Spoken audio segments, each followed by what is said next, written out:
absolutely. But I'll take a team that'll fight over a team that won't, that'll sit back and take it any day of the week and bring on the next team. So that's how I look at it. Give me a team that's got some fight and will compete to the very end, right, wrong, or indifferent, no matter how good the officiating is or whatever.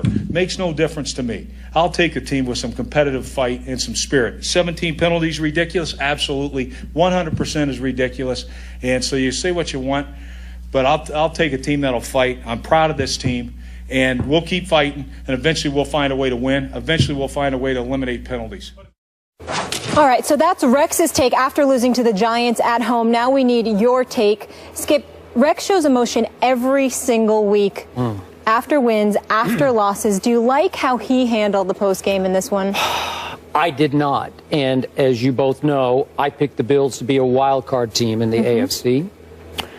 And I was very disappointed in Rex Ryan after this game because there were many other ways he could have gone. And let me start my little diatribe with what our Dan Graziano reported before the game, that Tom Coughlin told his team that the Bills will beat themselves with penalties. And they committed, what was it, 17 for 135 yards? Yeah, 17 penalties. That's a disaster. They lead the league with 58. Yeah, they're running away with that lead also.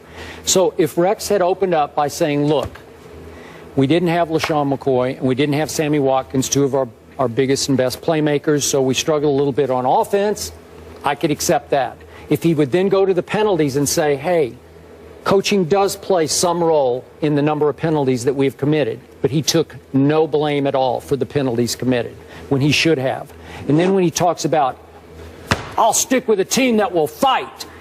Did they look like they fought on the Rashad Jennings run that broke the game open from 17 to 10 to 24? He swat to the side like the guy. Look at that. Look at this run. Two. Now watch this guy right here. Up. Get out of my way. And got hurt on the play. Oh, baby. Way to go. We can watch this all day. 10. Way to go, Rashad. Rashad had like no yards to that point, and he shrugged off 3 completely uninspired, non-fighting Buffalo Bills. Are you kidding me?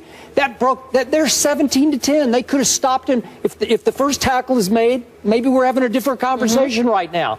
Is that fight? That's not fight to me. So again, Rex looks silly up there trying to defend that because you can't defend that. You need to take it, swallow it, admit it, embrace it, and say, we'll be ready for next week. I mean, it's just as simple as that. Instead, he says, no, you guys don't know what goes on. I know a couple of the penalties were bad calls or iffy calls. I get that. But after a game in which you commit 17 and now you become a target for officials because they're just going to say, oh, it's the Bills, throw the flag, because you know they're going to commit a whole bunch of penalties anyway. That's at least 50% of that is on the coaching staff. I'm sorry, we talked about this the other day. Rex didn't love it. Maybe take a page out of Bill O'Brien's book there with blaming it all on himself. You know, Skip, it's interesting. I was trying to find the date, and forgive me, I couldn't locate when it was. But being from New York, unlike you two, and being connected with the New York media, which you both are to some degree, in all seriousness, understanding the delicacies that involve Rex Ryan whenever he goes against Tom Coughlin. What Rex did was use that to disguise the ultimate level of frustration, because Tom Coughlin gets a kick out of beating Rex Ryan. He is the antithesis of Rex Ryan. And I mean no disrespect to Rex Ryan, because I think he's a fabulous defensive coach. He should be applauded for the 2 AFC championships that he delivered to New York, AFC championship games, that is. Even though it was time for him to go, which he admitted in New York, there is no doubt that it was good for him to be a head coach. I actually thought he would go for the Atlanta job as opposed to the Buffalo job at the time that it happened, even though Dan Quinn is obviously doing a phenomenal job thus far. But I say all of that to say, Tom Coughlin, I don't know him at all. Don't know him personally, don't know him professionally. I don't know Tom Coughlin at all. Never spoke to him. But I will tell you that watching his press conferences, knowing people in the media who have communicated with him, in the past, whenever his Giants beat Rex Ryan's Jets, he took pleasure in it. Oh, I'm sure he did. No matter what. Because of one reason and one reason only. Rex is the antithesis of him. Rex is about bluster. Rex is about headlines. Rex is about... Tom Coughlin is about business. He's old school. Tom Coughlin is old school. He's about showing up. He's about getting the job done. He's about going home. That's Tom Coughlin. Want to go home with his children, his grandchildren? Sure. That's Tom Coughlin, okay? He is the ultimate disciplinarian in terms of just disciplining himself and doing things, quote unquote, the right way. Yep. Rex Ryan is more modern. And Rex Ryan wants to blow and bluster and all of that stuff. What needs to be said today, in my estimation, I watched the Giants pick apart the Buffalo Bills, get a lead, was up 16-3 for most of the game.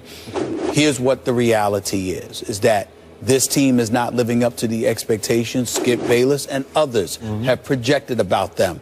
And that is an ultimate indictment against Rex. More so than ever than when he was at the Jets. Do you know why?